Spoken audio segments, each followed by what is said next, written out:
laba usaha ini tentunya 40% kami akan isikan sebagai ya, di luar dari pajak daerah yang telah kami setorkan, bahwa laba nantinya akan disisikan 40% untuk penerimaan asli daerah. Oleh Pak Direktur Umum bahwa karena kita memang fokus utama pembenahan akuntansi keuangan, maka Pak Direktur Umum beberapa bulan ini memang kerja khusus itu, reteli itu, dan membuat sistem lebih baik dan pencatatan lebih baik terkait dengan keuangan. Maka dari situ kita bisa melihat bahwa selama ini laporan-laporan keuangan di PD Pasar dalam tanda kutip nggak jelas. Kita ingin di saat kita sebagai manajemen di sini, direksi di sini, kita ingin memperjelas secara terbuka, transparan, akuntabel untuk keuangan.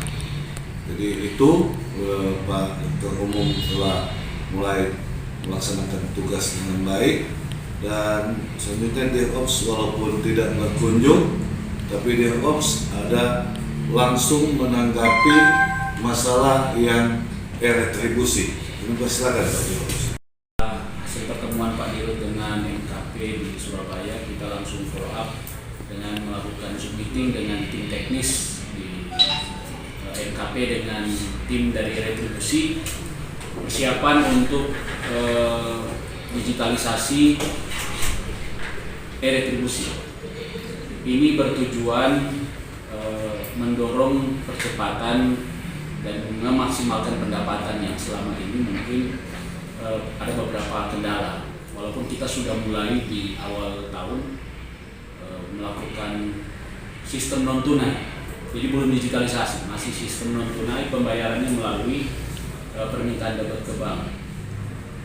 Perkembangan inilah yang kita lihat penting untuk dimaksimalkan terkait dengan pendapatan retribusi, sehingga MKP akan mensupport PD Pasar Manado dalam hal ini percepatan dan memaksimalkan pendapatan retribusi. Dan ini akan menjadi pilot project awal ada di Pasar Bersihati ini. Dari Pasar Bersihati baru akan merambah ke pasar-pasar lain. Nah, hasil kemarin dengan MKP sudah data kita sudah berikan ke MKP untuk dimasukkan dalam sistem, sehingga ini akan lebih mempermudah kita monitoring sebagaimana Pak Dirut bilang tadi, akan lebih real time online, orang dapat tahu berapa pedagang yang berbayar, berapa pedagang yang tidak bayar, dan kita bisa mendapat data awal untuk mengevaluasi pendapatan setiap hari. Baik itu dari sisi manajemen khususnya direksi dan dewan pengawas, maupun dari sisi teknis di lapangan. Mereka akan lebih cepat mendapat data yang mungkin selama ini TikTok datanya dari non tunai yang orang kerjasamakan dengan beberapa bank dengan PD Pasar, itu responnya masih terlalu lambat karena mekanisme permintaan pendebetan, kemudian hasil evaluasi hasil pendebetan, balik lagi ke bank, kemudian kirim ke kita, itu banyak birokrasi yang kita harus lewati. Tetapi dengan sistem MKP ini kita berharap mekanisme birokrasi itu sudah terpangkas dan kita bisa real time online, bisa mengetahui data-data yang kita butuhkan untuk kemajuan PD Pasar. Dan targetnya memang sebagaimana Pak Dirut bilang tadi, targetnya bulan Juni bulan depan, dan mungkin di awal bulan tim dari MKP itu juga sudah akan menuju ke Manado untuk sekaligus sosialisasi ke pedagang, sekaligus dengan training baik itu tim kita ataupun nanti sosialisasi di lapangan ke pedagang, sehingga sistem yang kita pergunakan ini bisa lebih maksimal. Karena memang ada beberapa menggunakan sistem merchant ini, ada beberapa alternatif media bayar yang harus kita adopt, sehingga pedagang lebih fleksibel, dia mau bayar dengan metode apa. Nah, ini yang mungkin jadi catatan penting untuk retribusi ke depannya, dan mudah-mudahan kami direksi berharap bahwa dengan kerjasama ini akan lebih memaksimalkan pendapatan dan kontribusi dari pasar ke PAD Kota Manado. Terima kasih. Kenapa paling unik? Karena ternyata pasarnya milik Sultan. Semua pasar di Jogja itu milik Sultan. Ya, atau tanahnya. Sehingga untuk menaikkan pun retribusi atau lain-lain sebagainya, rakyat mengamuk di Pak Sultan, mati tuh kepala dinas. Itu unik. Beringharjo aja itu Sultan punya, hampir kurang lebih 15 hektar. Bayar sewa itu Sultan. Jadi lain. Kalau kita kan kita kelola, kemudian ada ke PAD untuk kota. Nah teman-teman wartawan, yang pasti dengan sistem retribusi ini, maka apa yang diungkapkan oleh Pak Dirut tadi, transparansi. Jadi di manajemen kan semakin terbuka, semakin transparan, akuntabel. Artinya lebih memudahkan kami untuk melakukan pengawasan. Tinggal mungkin hal yang teknis lain di lapangan, termasuk kinerja dari staf perusahaan. Yang pasti kan jujur, masih ada juga yang lain kali dengar, ini sampah, kan seperti itu loh. Nah, sementara kita melakukan pengawasan selalu mengingatkan pada Dirops, walaupun ini teknis, tapi ini penting sekali supaya juga teman-teman wartawan tahu bahwa setelah kami minta klarifikasi bahwa ada jadwal-jadwal untuk pengangkutan sampah itu. Cuma sementara sama dengan pasar induk, babongkar di tempat yang sama, beda dengan di Kramat Jati. Seluruh buah di Indonesia yang dikirim ke Jakarta, seluruh sayur-mayur yang dikirim ke Jakarta harus lewat dulu pasar itu, baru boleh pasar tradisional, pasar-pasar milik PD Pasar Jaya. Jadi seperti itu. Nah, mudah-mudahan ke depan akan lebih baik, dan jujur saya katakan, saya selalu mengingatkan pada direksi tentang sistem yang terbangun yang sekarang ini agak enak, kita transparan, kita langsung berdiskusi, kecuali angka-angka karyawan dan rolling itu kan kewenangan mereka, bukan kewenangan saya. Saya hanya memberi nasihat saja. Kecuali Pak Malawa langsung. Kan enak sekarang ada WA Group, jadi enak kita langsung tahu. Nah mudah-mudahan dengan sistem yang baru ini yang akan kita kerjasama dengan perusahaan MKP, jelas pendapatan kita berapa per hari, seperti itu. Saya kira itu dari kami, karena kita nggak mau teknis, dan teknis itu kan urusan direksi. Saya tahu domain saya hanya di mana. Memang kita berupaya program pemerintah pusat dalam hal ini dari Bappenas jadi ini pasar induk di Manado, sehingga beberapa bulan yang lalu kami telah bersama-sama dengan Bappenas dan dinas terkait di Manado maupun di provinsi sudah memeriksa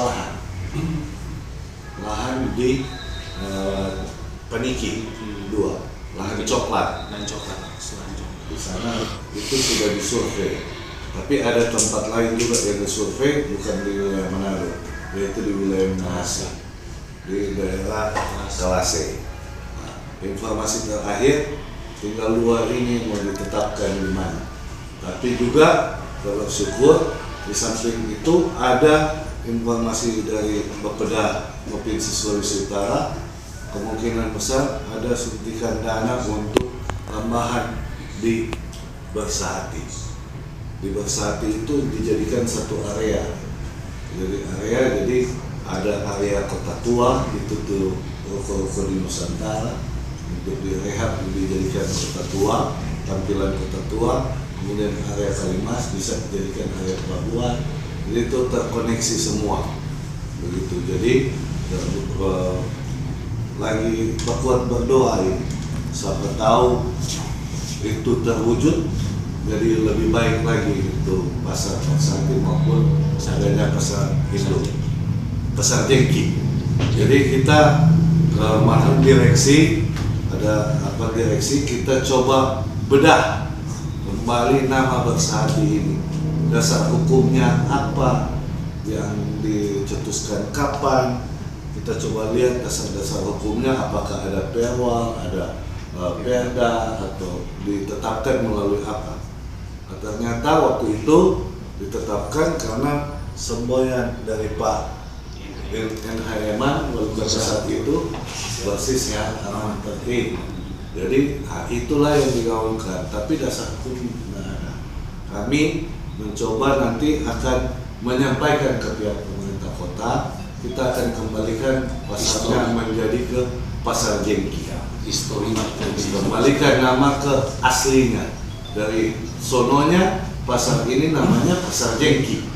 Jadi kami akan menyampaikan ke pemerintah kota untuk mengembalikan Pasar Jengki, bukan apa begitu. Ya, apa kalau singkatan akor.